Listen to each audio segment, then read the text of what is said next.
Hello everyone, hi, welcome back to my channel and happy new year 2025 সবার খুব ভালো কাটুক, আমারও ভালো কাটুক।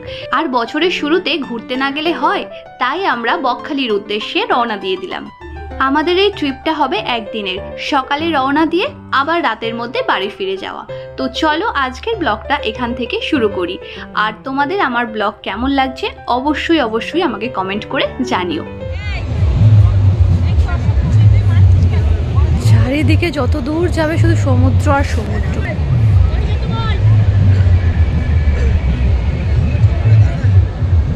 জীবনে প্রথমবার সমুদ্র দেখছি,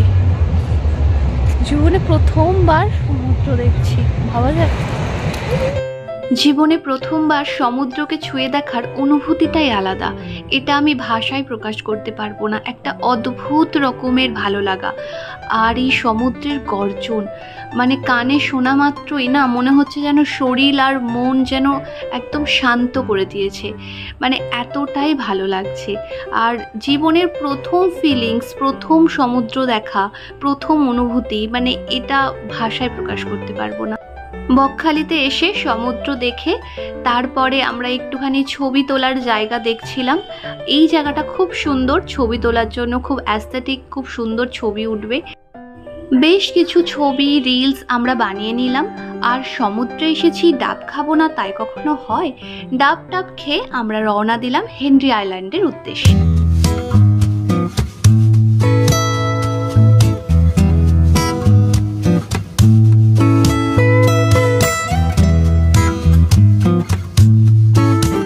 হেনরি আইল্যান্ডে আমরা চলে এসেছি। আর হেনরি আইল্যান্ডে প্রবেশ করার জন্য পার পারসন একটা টিকিট কাটতে হবে, তো কিছু টাকা ওখানে লাগবে। বাকি ভিতরটা খুবই সুন্দর, সাজানো গোছানো, প্রপার ওয়েল মেনটেন। আর মানে বিঘে বিঘে জমি, খুবই সুন্দর, অপূর্ব। আর এই গাছের ফুলগুলো, এখানে তো আমি প্রচুর ছবি তুলেছি। এখানটা খুব সুন্দর আর কি লোকেশন। আর চারপাশে এরকম বাড়ি টাড়ি ছোট ছোট করা রয়েছে। এখানে আই থিঙ্ক কেউ থাকে না, ওই যারা ম্যানেজ করে তারাই আই থিঙ্ক। আর এখানে শুনছিলাম এই জায়গাগুলোতে মাছ চাষ হয়। আমি শুধু ভাবছি রাত্রিবেলা এটার পরিবেশটা কীরকম হয়, আমি জাস্ট এটা ইম্যাজিন করছি। পুরো বন জঙ্গল, কেটে রাস্তা বানানো বোঝাই যাচ্ছে। ওয়াও কি সুন্দর, এগুলো সব মাছ চাষ হয়। বাহ বাহ বাহ। ও মধ্যেখানে ওই চড়াটা পড়ে রয়েছে। পৌঁছে গেছি হেনরি আইল্যান্ডে, খুবই অপূর্ব একটা জায়গা। বকখালি সমুদ্র তো দেখে নিয়েছি, এবার দেখবো হেনরি আইল্যান্ডের সমুদ্র। তবে আমার বকখালির মধ্যে এই হেনরি আইল্যান্ডটাই সব থেকে বেস্ট এখনও অবধি মনে হচ্ছে। আর চারিদিকে প্রচণ্ড রোদ, যদিও শীতকাল কিন্তু তাতেও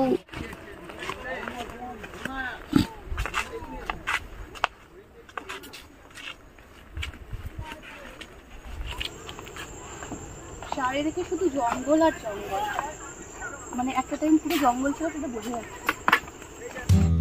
হেনরি আইল্যান্ডের যে সমুদ্রটা সেটা অনেকটা মানে জঙ্গলের রাস্তা দিয়ে অনেকটা হেঁটে যেতে হবে, কিন্তু হেনরি আইল্যান্ডের সমুদ্রটা অনেকটা কাছে। আর বকখালির যে সমুদ্রটা সেটা অনেকটা দূরে। আর হেনরি আইল্যান্ডের যে জায়গাটা চারিদিকে শুধু দেখো জঙ্গল আর জঙ্গল। জাস্ট ইম্যাজিন করো এই জায়গাটার রাত্রিবেলার পরিবেশটা এক্স্যাক্টলি কেমন হয়, মানে আমি তো জাস্ট ভাবতে পারছি না। মানে দিনের বেলা আলো আছে, সবাই আছে, তাই যেতে পারছি। হালকা হালকা সমুদ্রের আওয়াজ পাচ্ছি।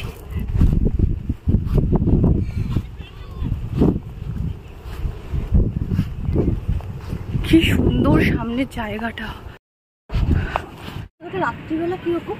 হ্যাঁ রাত্রিবেলা চলো এবার সমুদ্রে যাওয়া যাক।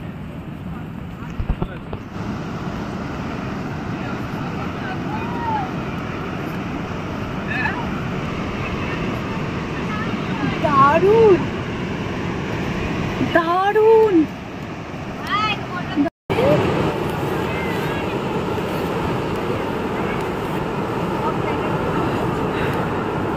জীবনে প্রথমবার সমুদ্র দেখছি।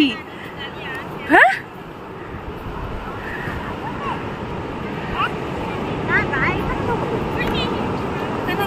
কি ভালো লাগছে।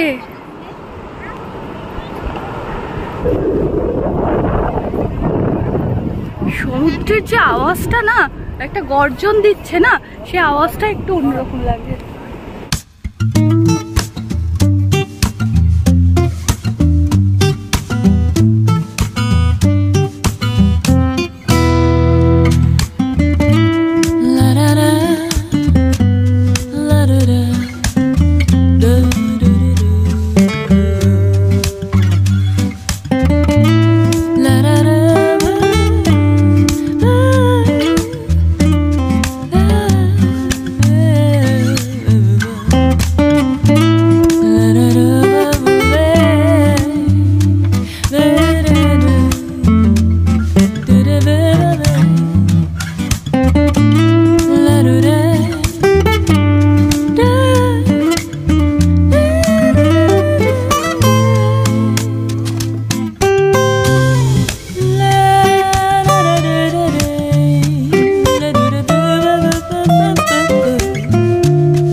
ওকে, তো অনেক ছবি তুলে নিয়েছি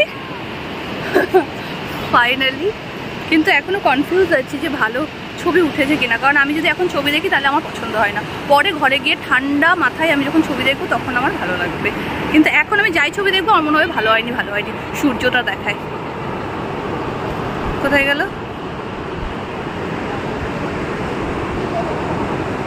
ওয়াও, কি দারুণ, কি দারুণ লাগছে। এখন সূর্য অস্ত যাওয়ার আর কি সময় হয়ে গেছে, তো খুবই সুন্দর লাগছে। এই হলো সমুদ্র, খুব ভালো লাগছে।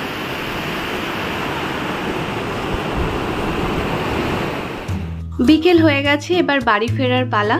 তো আজকের ভিডিও আমার এই পর্যন্তই ছিল। ভালো লাগলে লাইক, শেয়ার, সাবস্ক্রাইব করে দিও।